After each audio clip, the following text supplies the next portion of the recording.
At the end, before the credits rolled, there was a hole in the loving memory of Paul Walker, and for some reason I was not expecting that. Why? I don't know. Obviously,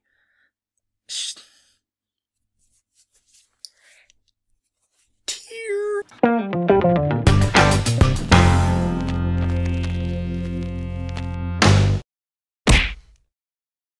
What's happening, film friends? David the Film Junkie here, bringing you a film review of Brick Mansions. That's right. I appreciate you guys clicking in. This is not the Film Junkie. Why am I saying it like that? Usually I just go right into it. Oh my god! I need another drink. Anyways, Brick Mansions, of course, stars the late Paul Walker, and it's like one of those, oh man, when you see him on screen, you go, man, that guy is dead.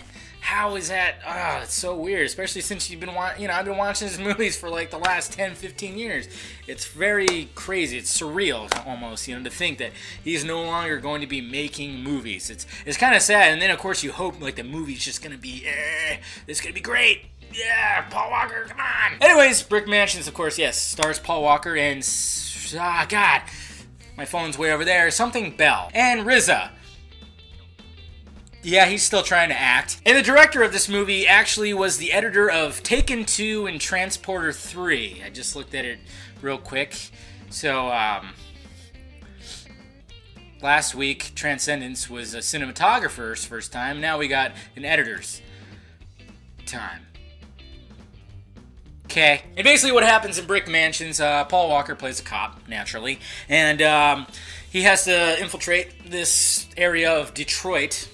Why is all of a sudden like when you first start off watching this, I thought I was watching RoboCop, because it takes place in the somewhat distant future, not far into the future, but it's somewhat, and Detroit's all fucked up, and everything, and basically they just gate off this area that's called the Brick Mansions. That's just a big fucking shithole, and it's ran by Mr. RZA, who he just drug trafficking, all that stuff, and basically there's a guy that lives there too who's very good at parkour. I mean, I guess when you live in a shitty neighborhood, you just develop some great parkour skills. He has beef with RZA, and of course Paul Walker does. You saw from the TV spot, the guy killed Paul Walker's father, so obviously it's like a revenge story. So they team up together, it's that whole, hey, this guy's not a cop, it's kind of like an ex-con, been in jail, and then you got the cop that's infiltrate and fuck some shit up. Basically what's happening too is RZA got himself a hold of a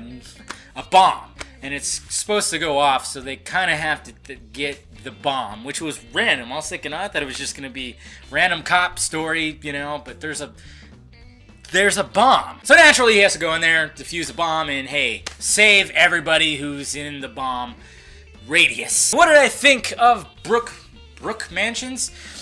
That's probably like an actual place somewhere. Brick Mansions! Brick Mansions! What did I think of it? I want to love it just because Paul Walker passed away. It's entertaining, guys. Don't think of it as, it's nothing spectacular. It's not that good. It really isn't. But it is entertaining. The action scenes are done fairly well. Not shot so well. A little sloppy, but you could, come on. It's the editor of Taken 2 and Transporter fucking 3. So a lot of shaky cam, a lot of quick cuts, a lot of just, I was thinking maybe they were trying to emulate The Raid. I don't know if you guys seen The Raid. That is by far the best action. I haven't seen the sequel yet. So that's, the sequel is probably even better. But yes, The Raid is by far the best action flick I have ever seen. If you haven't seen it, and you're a big action fan, see that goddamn movie. I thought maybe they were trying to emulate it, because they got this parkour guy. The guy's a legit parkour guy. He's been in other movies too. And I was thinking, well, remember the opening sequence of Casino Royale? Holy shit, that was shot so well, and it was all like parkour crap going on, and it was just mind-blowing. It was shot so very well, and I'm thinking, okay, maybe if they could kind of just grab that style and put it in there, and no, you didn't. It kind of played out like a video game too, which is not that bad, but it did kind of play out like a video game. I could totally see like, wow, they could have just made a video game out of this, because it's like levels of, oh, Freeze in a car now. Oh, now he's got to fight like 5 guys. Oh, he's got to fight this big guy. It's just played out like a video game, and it's just, I mean, like I said, it's entertaining. The action somewhat hits, but it's just overall, it's not that good of a movie. I would say it's more of like, hey, don't, save your money. Red box that shit. And it had that whole thing too where I'm thinking, oh man, these two guys are working together and they try to be funny, they try to have some snappy dialogue, and it just did not work. I love how I effed up snappy dialogue twice. Snappy dialogue, but yeah, I mean, it's just entertaining. That's all it pretty much is. I mean, there's no...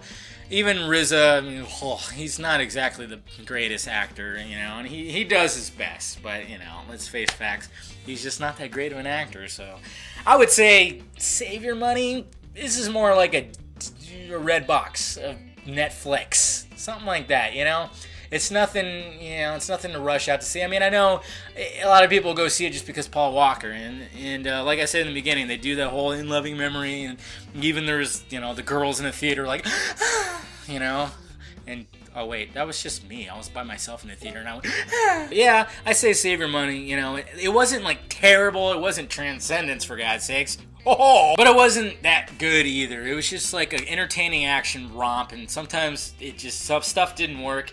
I was thinking, why? This is very sloppy. And that's how I call it. Like, it was pretty. Sometimes the action and just what was played out was pretty sloppy. But I mean, it's from the fucking editor of Taken 2. Did you guys see? Oh. Anyways, guys, let me know if you saw Brick Mansions down below in the balls area, and let me know what you thought of it. And hit that like thumbs up button while you're at it too. While you're typing some stuff down there, hit that like thumbs up button. Also, subscribe to my channel if you have not already, and visit filmjunkie.com for your latest movie news, film reviews, and trailers. Man, oh my god, sometimes I just lose my train of thought. It happens. Well, alright guys, I am David, the Film Junkie, and I brought you a film review of Brick Mansions. Yeah.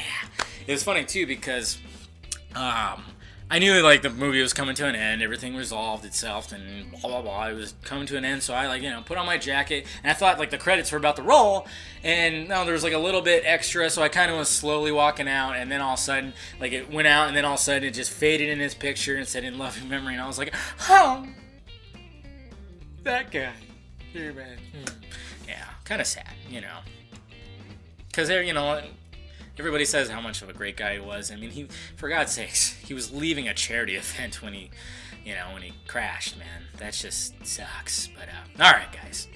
Talk to you later.